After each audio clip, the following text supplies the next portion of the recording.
Yeah. So the question we were discussing right before we began recording was, how do you teach the actual true history of the country, especially what happened right after the Civil War with Reconstruction? And it was proposed in the idea of a high school curriculum, but we can tackle both high school and collegiate. But for high school, first and foremost, it kind of would have to be on teachers. It would have to be something the teacher is already aware of. Um, and with our education system today, especially if they're a product of our modern day education system, they just kind of went through high school, went to college, maybe got their master's. I think a master's is required now for teaching in high school. They would have to at least be aware of the truth of what happened during Reconstruction, what happened Sure. after the Civil War. So it would stem from there first. But let's say, I'll put myself in that position and try and think of, if I was the teacher, how would I formulate that curriculum? First thing I would have to do, and this is something that we talked about with Jenna, was reading, because just the time frame that high school has, reading additional stuff, and since it's the 21st century, providing visual stuff. So today, this documentary would definitely be something that I would recommend students to watch. On top of that, just kind of do their own research, or not do their own research, but provide research that's been done that kind of fully, in text that supports and pretty much validates everything that's been found in a documentary. So if you have any, documents that said this happened, like one of, I think, the things that talks about in the documentary is the only coup d'etat that happened on our soil was, I think, in North Carolina. Wilmington. Yeah, I wanted to bring that up to you later. That was one of the parts of the documentary that made my blood boil. So stuff like that, like having actual text evidence of it happened, but what did the people who took control and killed the people who were in power, when they took control and took power, what is it that they said happened? Because it says in the documentary it was a race riot. It was a race riot, and history can tell based on true documentation of what actually happened that just wasn't the case. But definitely, you kind of have to just tell the truth. These questions are really hard, especially for a high schooler. I definitely think it would be tough to talk to some high schoolers about this, but not telling them would do a disservice rather than helping them. Trying to avoid having that conversation doesn't help anyone, because if you continue to go on and live your life thinking, oh, that could never happen in this country, yet it did, you then have to try and peel back either decades or years of just knowledge that you've put on top of that and be like, well, this has now shaped the way I see this. This is how shaped the way I see Black people in business or Black people in politics.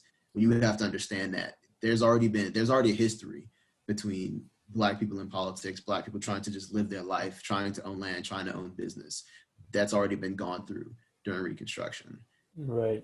And it'd be difficult, especially for high school, because we've all been through high school, at least at this age. Yeah.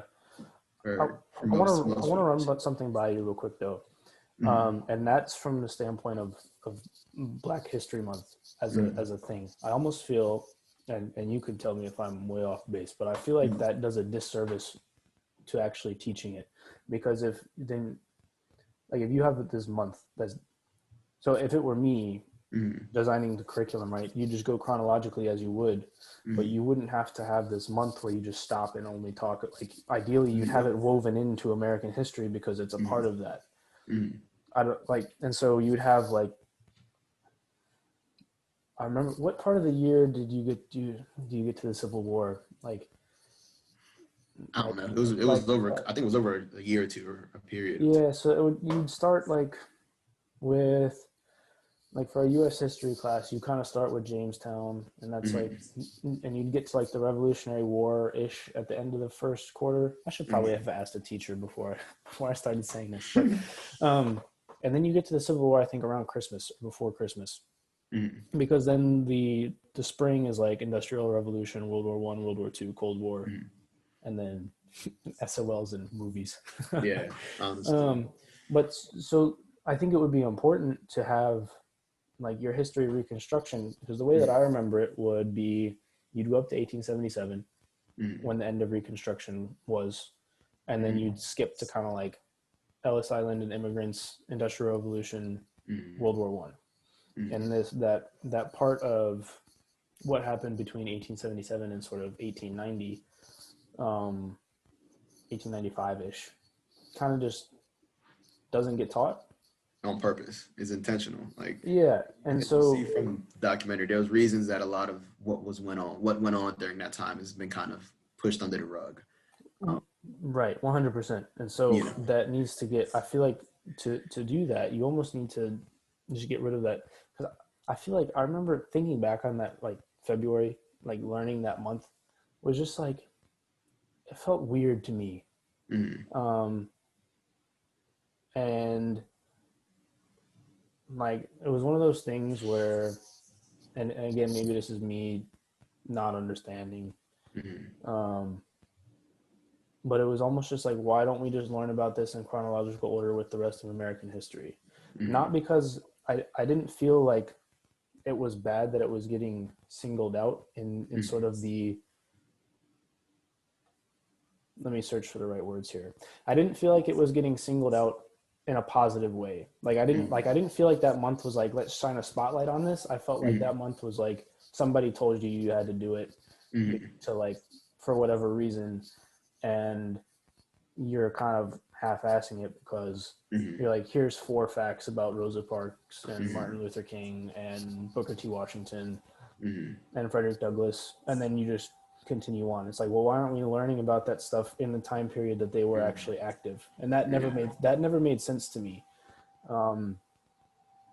Just from a, even just now, just like from a learning perspective, because then you put stuff out of order. And if you're teaching somebody something in chronological order, and then you teach them a bunch of stuff out of order, it separates it in a way that makes it seem like it's not part of what happened. Mm-hmm. To me anyways. Mm-hmm. I don't know what your thoughts are on that, but like there needs Mine, that. I would say it's a good thing, and almost I would say a bad thing, but it's a good thing because, you know, without it, would it actually be told the correct way in a sense? So you're saying like, you know, someone was forced to get to make it the month, so we made it the month. So my argument is based off the caveat that it would be taught, like it would actually be taught in the timeline correctly. Like if it was taught, I feel like we don't have a need for that. Mm-hmm. So you're saying like the standard school from like August to June, August to May school year. Yeah, if you Have to teach like like the piece correct it. stuff in the chronological, like if you Mm-hmm. actually teach the Reconstruction stuff, like is what is in the documentary, and you actually teach what Frederick Douglass and W.E.B. Du Bois did and Rosa Parks, if you actually teach what they did in their correct time period, then I Mm-hmm. feel like you don't need. Then there's no need to make it weird almost. Mm-hmm. I would have to say in if you have a whole year time frame, to make it as thorough as you possibly can get it, a complete understanding and knowledge of the history, you're gonna have to break it up, and you're gonna have to. And high schoolers don't do this. We talked about this before we started, but they don't. You know, reading is not the number one thing that high schoolers do.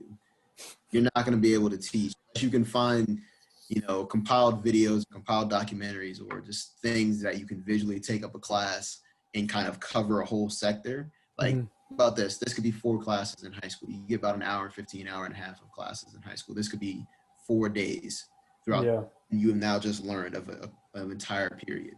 Yeah. Is it the full complete story? Probably not. There's probably information that may not ever be dug up just because it's so deeply. But you're getting a pretty thorough and comprehensive understanding of, okay, this is what's common of what happened, even if there isn't documentation of it in a documentary.